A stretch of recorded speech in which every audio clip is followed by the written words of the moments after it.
in 1915. Good luck. So knight f3 as per usual when we play white. He goes knight f6, very solid. Now let's go g3.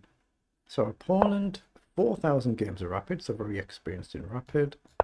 We're just going to prepare castling. We've done just over 1,000, nearly 1,100 now. Okay, let's just get castled and see what he wants to do. He plays bishop forward. I guess we'll play d4 and challenge for the centre before we find e5 coming along. c4 gives him a chance to take a pawn. I don't like the look of that. I think I'm just going to develop my bishop, but it's going to be quite symmetrical in it, apart from this pawn structure. Let's develop our bishop and just figure out where we're going to put the knight. I think I'll play the knight here, so I've got the option to play c4. Okay, there. I'm going to trade. Does it matter which pawn? I'm going to play e3 and then maybe c3 or c4. It's relatively symmetrical, but without being identical. We're just trying to find a way to challenge the centre ground, so c4 seems sensible, but if we ever take, he can take this way. But I want to break this pin, don't I, though? Let's maybe go c3 for now and just try and break this pin. So let's develop our queen. We can maybe attack the bishop. I think he'd just run away. So we can try and prepare pawn push. We can maybe even play e4. As long as we don't unguard our knight. We might be able to go e4. He could counter with e5. I think that's what he's preparing. So up now, if he pushed, we'd be happy to take, I think. So up now, if he takes, we take, we attack the bishop. Our knight is protected. Yeah, it might make things interesting, doesn't it, if we challenge the centre. No concrete ideas just yet. We're just trying to open the centre up a little bit or gain a bit of space. So he's taken, so we really have to take with the bishop. If we take with the knight, it would collapse our centre. He's taken, so I think it makes sense to take with the knight here and attack the bishop and see if he wants to trade the bishop for the knight. And we'll have to spend a move dropping this bishop back at some point, most likely. And then we're going to try and maybe get the rooks into the centre. A long grind, like as per usual with a lot of these ready type openings. There is a potential target here, but I don't think there's an obvious sacrifice at any point soon. So probably spend a move dropping the bishop back, put it on a natural square, and then a couple of moves getting the rooks into the middle of the board. That sort of concept. I think he's going to try and push forward, and if we trade, he gets a tempo attacking my bishop. So if I drop back and he pushes, can I ignore it and push on? I think I probably can. He's offered a draw, but a little bit too early to agree a draw. A little bit too early for a draw. You don't want to draw this early in the game. We're still really just coming out the opening phase. I'm going to develop a rook and I'll just take back. So I might have spent a move there, dropping the bishop back just to move again when I could have developed the rook, but not to worry, it's done. I wonder if f4 might become a move here. f4, but f5, f6, is it really a thing? I don't think it is. We might get the bishop back and the queen in front, something like that. Actually, yeah, we might do that. But I want the queen on a better square first, because if we come back this way, we're weakening our king's defences.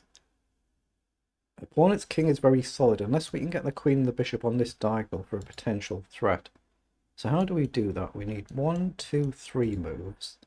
But if we drop back here first, we're then committed. Yeah, and he's indeed gone and pushed on that side. So if we go here, is he going to be gung-ho silly and launch everything? He might do. He might just be crazy and launch everything. So is that a thing? Do we just go up 1 and allow this? That feels too dubious to me. Here, am I going to take here? How do I actually deal with this? Can I even push here? It doesn't do anything, does it? So I think I need my queen on a better square, or I need to just commit to going forward and target this pawn. But it becomes a target for him. I don't like that. I'm going to spend another move and drop the bishop back again. And if he comes here, it's covered. If he takes, I can take back. We'll try and bring the queen more into this side of the board. Oh, he's given us a pawn, so he's going aggressive. So is he trapping us? If we take this, we're actually threatening this one as well, right? So is that something we can actually take here? Because the queen isn't trapped, but it's going to blow the position up. And say he goes with this rook, we've got two moves we can do. Say we take. If he takes here, we'd hit this rook. So if we take and he goes with this rook, we can take either of them. He gets to take here. It really blows the position open, but a pawn's a pawn, isn't it? Because we attack a second pawn, I'm going to take it. If the queen comes off, it's a lot less risk for both of us. And then this pawn threat, it's a threat, but it's not as threatening as it could be. So he has indeed gone with that rook. So do I take this? I don't think I should. But take. If he gets here, I'll have to push this one. And then this is still difficult to defend, isn't it? But I think it's playable, so I'm going to go for it. It's going to be tricky. It's going to be very tricky to try and win this. He'll take here. I'll probably have to push the pawn, so I think I'll do that now. But once he's gone here, I can't then defend it very easily. And he's got rook across, so he's going to win this pawn as well. It's whether we can go here across and try and get the 7th rank. Oh, he didn't do it. Rook across looked very strong to me, so can I go here now?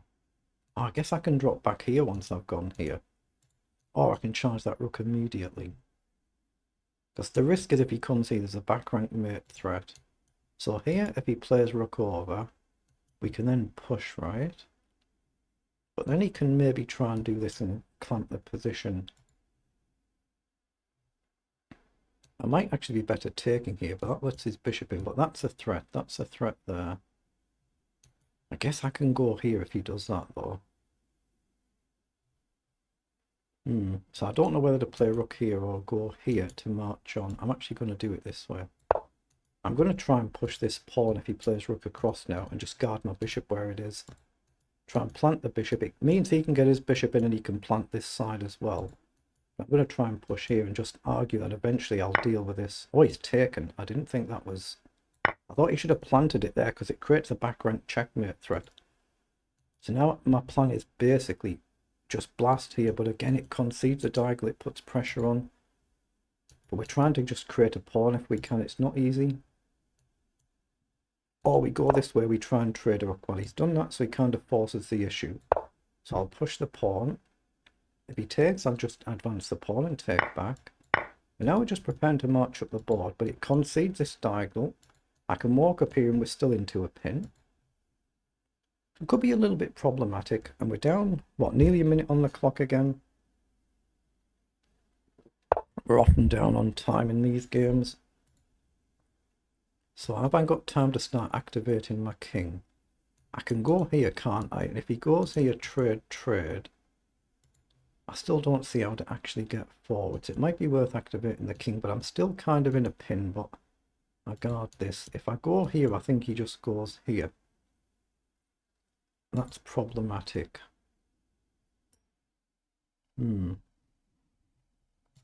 Yeah, I think I need to try and get a rook off the board. And again, I'm a minute down still on the clock, but rook across, trade. There's no real threat to my king then. I can start marching the king up, hopefully. And keep these pawns solid and try and get the king forward to help push it in the centre. That's what I'm kind of banking on. So he's just going to weigh up whether 2 rooks is versus 1 rook, what he thinks of it from his side. But we are a pawn up. He has come forward, so we're going to take. Now I think we're going to start marching and then find a good square for this. But let's bring the king up. He can go here and tie us down, at least in the short term. So we'll just bring the king forward, try and march the pawns.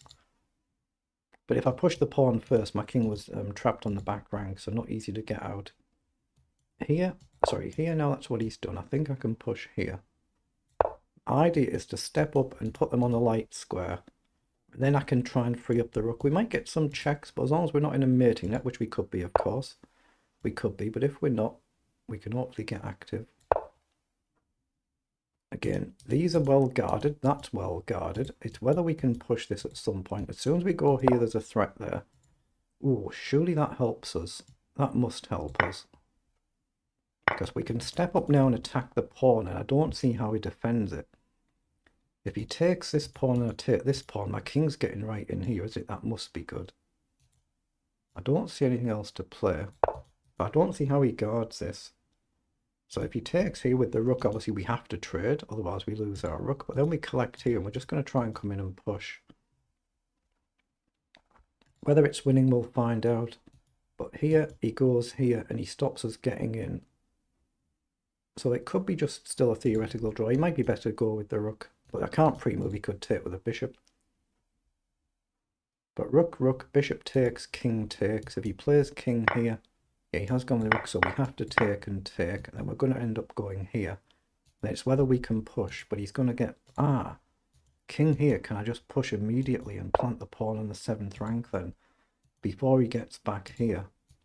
Here, he's going to play here, or maybe here. But I can push first. And whatever he does, he can't go to any of these with his king. He can attack the pawn, and I can push it on again. And he's got to permanently guard the back rank. But can I push this one on instead? And just go really slow and steady. Like, go here. If he goes here, I can still push right, and then I can come here. Yeah, it must be right. Is it though? If I go here, he can check here. He's offered a draw again. If I go here, he can then drop back. So what about going here to go here? If I go here now, he goes here. No, that's no good. Let's bring the king across. I think he'll check here rather than this. If he goes here, I can push the pawn. So he has indeed found it. He knows what he's doing.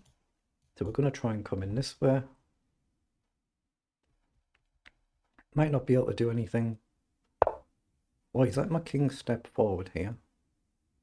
Okay, so we're going to try and go here and go after the pawn. I guess he can just sit and hold forever, so it might be nothing this, but it's risk-free, isn't it? We've not got anything really to lose. But there's nothing to win either. Yeah, no, it's not possible to win this. Yeah, it's just a draw, isn't it? It's not possible to win this.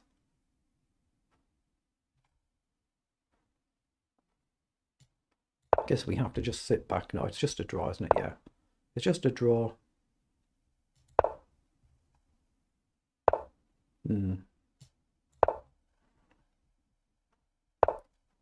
Oh, now I can go here, kick him out, and he can go back, up, plant the pawn, and we're just stuck forever. Yeah, there's nothing, is there? We might as well just repeat. There's nothing we can do. Indeed, we have repeated there. Well played. Let's see what it was in engine speak. So we have 43 moves. They're the move times for both players. I did pause there, didn't I? I did. Just checking out pause. We're not going to accidentally start another game, but it is completely flat on level. Nothing I can do there. It's just a case of have we been better or worse earlier in the game? Is there any opening mistakes and blunders to learn from? But yeah, the end game completely flatline level. There's been a blip here. Oh, well, a blip, half a point. A blip here. Completely level. Move 25. The last 18 moves. So there were the move times. Yeah, just a completely flatline level game. Nothing we could do the whole thing about. 97 each on the accuracy. Just one inaccurate move each. So where was that? Queen d6, queen takes c6. So it's just a slow, steady development game, and neither player has gone wrong basically. So there's not really too much to look at here. Just slow and steady does it. We're trying to find a way to break through. But they're just all good moves on both sides. Yeah, he should have pushed the pawn there. Then we shouldn't have taken c6. We should have gone to the outer pawn and tried to create this pawn here. So we've ended up trading it into a simplified position. It's basically just flatline level the whole rest of the game now. I thought here he should have tried to plant the pawn and then create the back rank mate threat, but no, he's just gone solid steady. He just wanted a draw. He obviously already offered a draw a few times. And it's just simplified down too much, but it's just good play from both, isn't it? Nothing much that either of us can do here. They're the repetitions, so it is what it is.